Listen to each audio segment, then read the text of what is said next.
नाजरीन, बहुत दिलचस्प और अच्छी वीडियो आपके लिए मैं लेकर आया हूं। आज की वीडियो में आप देखेंगे एक बच्चा हिंदू अपने पंडित अनिरुद्धाचार्य से बहुत बहस व मुबासा करता है अपने कुछ घरेलू मामलात पर।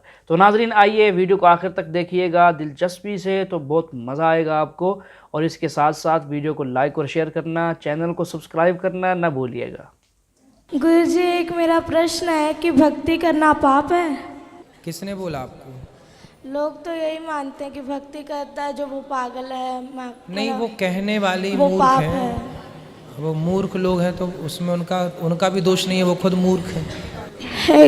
गुरुजी, भक्ति करना तो भक्तों का, जिस पर भगवान की कृपा होती है वही कर सकता है भक्ति, बाकी सब कहाँ कर सकते हैं। गुरुजी कृपया आप गुरुकुल में रख लीजिए ना। ऐसे नहीं कह रहे, सच्ची कोई परिस्थिति है घर में, हम नहीं रह सकते। कोई बात नहीं। आपके पिताजी शराब पीते हैं, आप मांस खाते हैं। सुबह आपने कहा था ना कि छोड़ देना घर, होटल में जाके इन्होंने कहा कि नहीं छोड़ेंगे। उनकी क्या औकात, तू हमें ऑर्डर देने वाला कौन है? क्यों? आओ यहाँ आओ, बात करो। ये गुरुजी कृपया रख लीजिए ना, दास को हाथ रख। जरूर रख लेंगे आपको हम, पर आपके पिताजी से बात करेंगे। कोटि कोटि नमन गुरुजी। क्यों बच्चों के क्यों संस्कार बिगाड़ रहे हो? ये आपका बेटा है? हाँ जी। तो क्यों शराब नहीं छोड़ रहे हो आप? छोड़ देंगे गुरुजी। और आपका बेटा बता रहा था कि आप उसे पूजा पाठ भी नहीं करने देते हो। गुरुजी सारा दिन पूजा पाठ करता रहता है, सुबह मंदिर चला जाता है, वहाँ सारा दिन रहता है, शाम को चला जाता है, 4 घंटे बाहर रहता है। मैं कहा जितना उतना ही कर लो, ये सारा दिन करता रहता है, सारा दिन। पढ़ाई छोड़ दी, स्कूल नहीं जाता ये, पढ़ाई तो जाता नहीं है, 6 महीने हो गए जाता नहीं है स्कूल। बेटा स्कूल क्यों नहीं जाते आप? गुरुजी क्योंकि ना वहाँ पे पढ़ाते हैं कि तुम मांस खाया करो। ऐसे स्कूल में क्यों पढ़ाए जहाँ मांस खाने की बात गुरुजी उसको सिखा रहे हैं? वो ये इसलिए नहीं क्योंकि संतों को गालियाँ देते हैं कि संत पाखंडी, नीच, टकला टुकला, नहीं ऐसे। भगवान को भी गालियाँ देते हैं ये। कौन? ये दोनों। कौन है ये दोनों? माता पिता। आपके माता पिता संतों को गालियाँ देते हैं? हाँ, भगवान को भी देते हैं। भगवान को भी क्यों गाली देते हो? संतों को कहते, प्रेमानंद जी महाराज को इतनी गालियाँ देते हैं कि ये कहाँ से आ गया पागल, इस तरह गंदी गंदी गालियाँ देते हैं। गुरुजी प्लीज रख लीजिए ना दास। नहीं, हम रख लेंगे। क्यों गाली देते हो संतों को? मैं तो नहीं देता गुरुजी, ऐसे ही बोली जा रहा है। ये माँ तो मना कर रही है आपकी। है? ये पढ़ाई छोड़ दी है ना, जब इसको बोलते हैं हम, भाई बेटा पढ़ाई क्यों छोड़ी तू? हाँ, तो पढ़ाई आपने क्यों छोड़ी अब ये बताओ। मैंने इसको ऐसे बोला था, बेटा तू 10वीं कर ले, जब मर्जी तू जय वृंदावन में जाके तुम्हारा एडमिशन करवा लेना। ठीक है, बस ये बात कही थी इसको। ये ना 6वीं क्लास पूरी भी नहीं की है अभी भी, और इसने छोड़ दी पढ़ाई। बात कराओ। भक्ति करना बहुत अच्छी बात है, लेकिन अपना कर्म भी तो जरूरी है ना बेटा। पढ़ाई लिखाई भी जरूरी है। पहले पढ़ाई लिखाई कर लो और पढ़ते लिखते फिर भगवान का चिंतन भी बना रहे। गुरुजी आपने कल कथा में कहा था कि एक बार सबको दो 3 बार सबको मौका दो। हमने बहुत बार इनको मौका दिया, फिर आपने कहा था उसका परित्याग कर दो। इसलिए दास ने ये निश्चय लिया था कि दोनों बहुत ऐसे। माँ बाप को त्यागा नहीं जाता, माँ बाप को त्यागा नहीं जाता बेटा। ऐसे माँ बाप भी तो होने चाहिए ना जिनके ऐसा थोड़ा। तो ये माँ बाप अच्छे नहीं हैं? ये ना संतों को, दास को जो मर्जी कह दो पर संतों को कुछ ना कहो।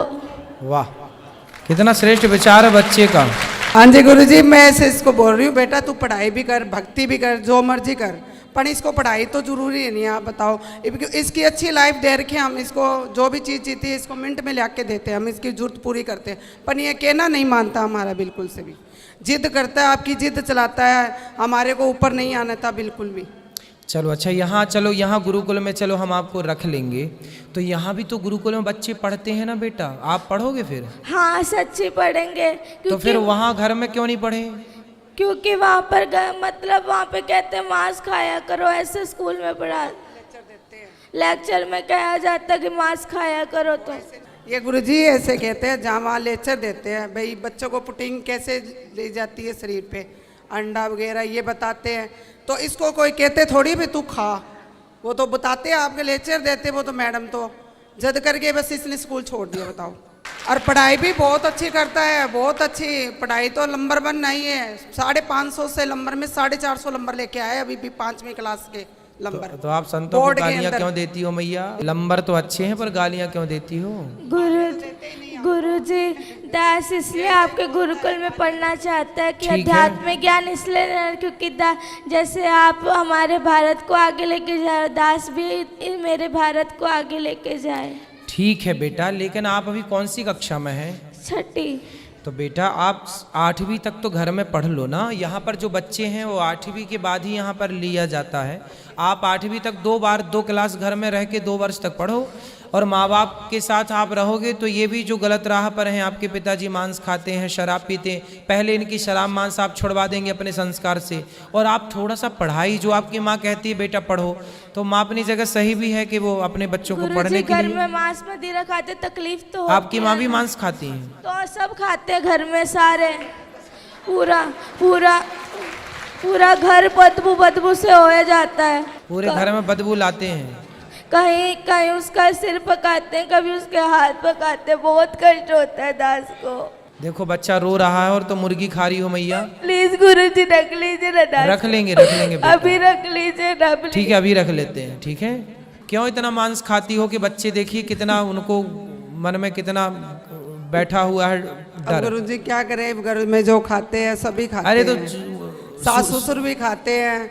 अभी जो है घर में स्थिति है वो ही चलेगी। तो अब सब क्या मूर्ख हैं तो तुम भी मूर्ख रहोगे। गुरुजी ये कहते हैं कि है ना नरक भोगना तो भोग लूंगी, पर मैं मांस खा के रहूंगी। पर ये है कि है ना, ये कहते हैं कि है ना तू जो मर्जी कर लेंगे, जो मर्जी मुझे कहते मैं खाऊंगी, तू क्या कर लेगा, तेरा जिस मर्जी के पास ले जा, पर मैं तुझे कहीं मैं छोड़ूंगी नहीं कभी। इसलिए गुरुजी, इसलिए दास ये पूरा रात रात को दारुआं पी पी के आते हैं, बहुत पूरा पूरा कमरा बाजता है। 3 कमरे हैं ना घर में, 2 ही कमरे, इस कमरे में दादाजी पीते हैं, इस कमरे में ये, तो बहुत गंदा लगता है। एक कमरे में दादाजी पीते हैं, और एक एक कमरे में कम- पिताजी पीते हैं। अब कैसे कोई भगवान का नाम जप ले, तकलीफ तो बदबू बदबू वाले पूरा हो जाता है। दास भक्त नामा वाले सुनता है तो भक्तों को गालियां देते हैं, ये क्या लगा लिया है, ये बहुत गंदी गंदी गालियां देते, दास से बर्दाश्त नहीं होता। जैसे हम अपना आप लोग यदि ठीक हो जाओ तो दादा दादी की तो छोड़ दो, हम अपना अपमान सह लेंगे, पर हमारे बच्चे देखिए माँ बाप बच्चों की खुशी के लिए क्या नहीं करते। और आपका बच्चा कितना अच्छा है कि आप लोगों को शराब मांस से दूर रखने की कोशिश कर रहा है। देखिए बच्चा अपने माँ बाप से स्ट्रगल कर लड़ रहा है कि छोड़ दो हर बुरी चीज़ को, और आप लोग अपने आपके घर में कोई संत का जन्म हुआ, वो संत भाव में है, और आप लोग समझ नहीं रहे, पता नहीं कौन से राक्षस हैं आप लोग। गुरुजी वो जो इन्होंने, मैंने सुना हमेशा कहते पिताजी छोड़ दो ये पाप है, तो कहते तू मुझे आदेश देने वाला कौन है, तो मैं तुझे आदेश दूंगा, तू थोड़ी दे सकता मुझे हाँ, आदेश। मतलब बाप हो तो बेटा सही भी बताएगा तो आप उससे गलत सिद्ध कर दोगे।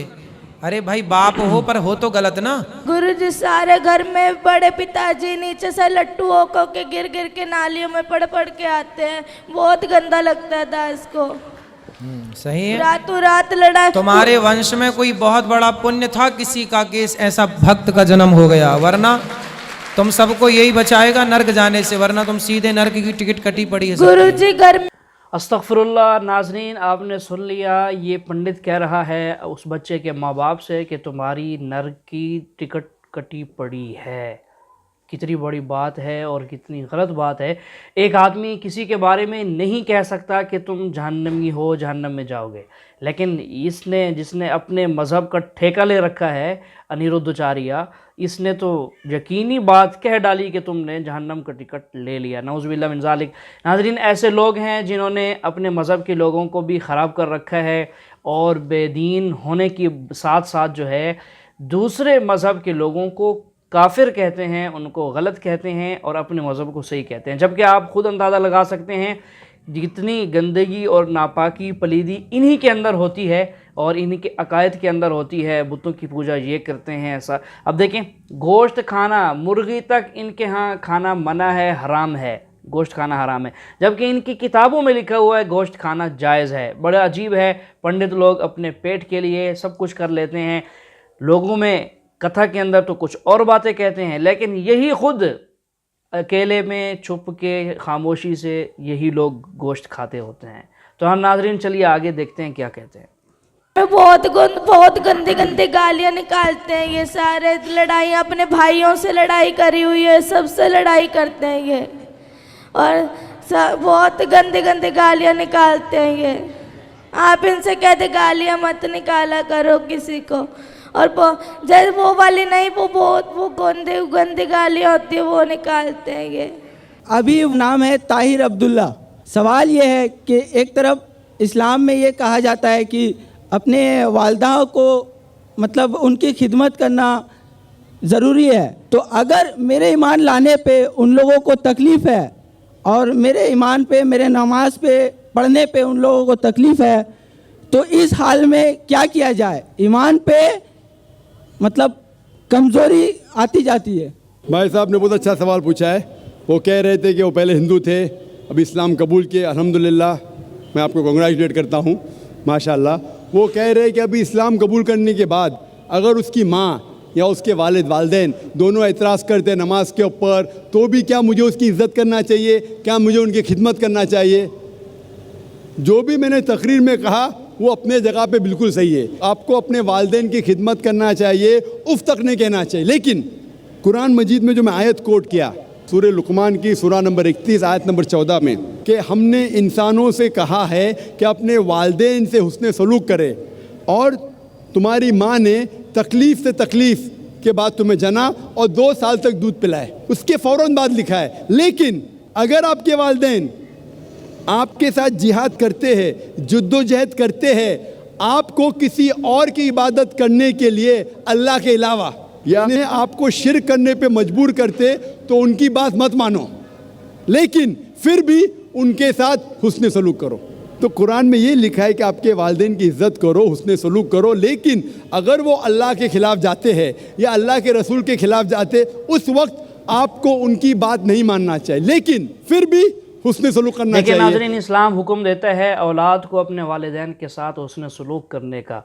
और जहाँ तक बात है हिंदू मज़हब की, तो आपने देख लिया है वो बच्चा पूरी मजलिस के अंदर तमाम लोगों के दरमियान में अपने माँ बाप को शर्मसार कर रहा है, बेइज्जत कर रहा है, और पंडित उसी बच्चे का साथ दे रहा है।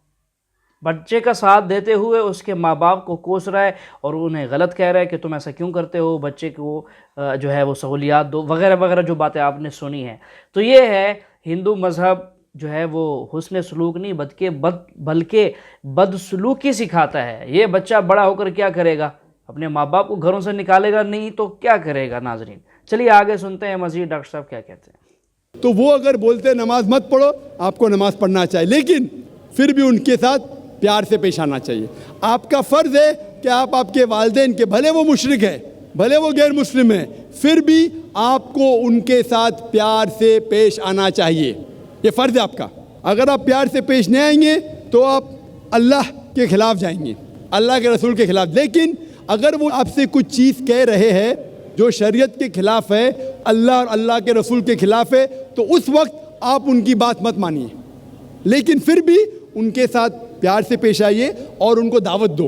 उनको लगना चाहिए कि मेरा बेटा अभी इस्लाम कबूल करने के बाद इतना दयालु है, ज़्यादा प्यार कर रहा है मुझे, भले मैं उनसे टोक रही है फिर भी प्यार करता है, मेरी खिदमत करता है, मेरी देखभाल करता है। इतना मुतासिर होना चाहिए, क्या वो भी इस्लाम कबूल करना चाहिए? Hope that answers the question. Well, as for basically I belong from Hinduism, but I believe in humanism.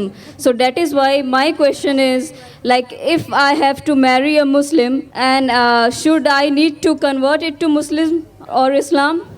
Sister said that though she is a Hindu, she believes in humanism. और अगर उसे शादी करने का मुस्लिम के साथ, I'll go back to Urdu because it's Urdu crowd. सवाल था कि अगर उसे मुस्लिम से शादी करना है तो क्या ज़रूरी है कि वो इस्लाम कबूल करे?